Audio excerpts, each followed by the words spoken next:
always been a pattern, and it comes down to about 4 or 5 different things that have, in my experience, prevented the widespread adoption of this. The first one is it's getting the right people who understand the domain, and that's about the right data scientists. And really nowadays, machine learning is easy, compared again to 20, 25 years ago when you had to know the maths behind it.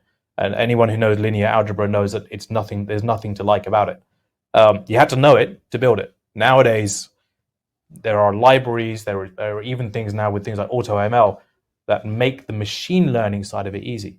But knowing what data to give the machines to learn from is the real secret sauce, and that's where you need people who understand the domain. There's no point building a machine learning model if you don't know financial crime, because you end up with models that are brittle, or they're too broad, or they have too much bias built into them, because the data scientists do the hard work of understanding what data is relevant. The second one is about, it's a tool, and a tool without a purpose does nothing. And Mike talked about this a little bit already. Machine learning is a technology, it's not a solution. You have to know what's the problem you're solving for first. Once you know that problem, then you can design the machine learning strategy or the general AI strategy to get there for it. So we've seen this. People will spend a lot of time investing in, I want a machine learning model. Great, I've built one. Can't get it to do anything because it never had a purpose in that space. The third one is about releasing these products back into the enterprise environments.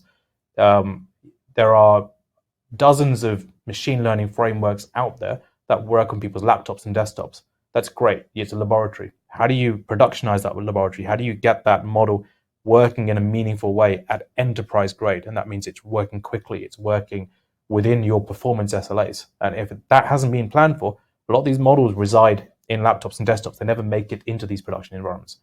And the fourth one for me is the absolute biggest. I have seen this being the stumbling block more often than any of the others, and it's governance. You could have the best machine learning model that solves for all 3 problems above, but if it can't be understood by the business, it can't be signed off by the business. And if it can't be signed off, it's never going to be anything more than a thought experiment. And that's where governance is important. And it's really important that this is built into the plan rather than as an afterthought after, because it can cause problems when you try and make it an addition rather than a foundation.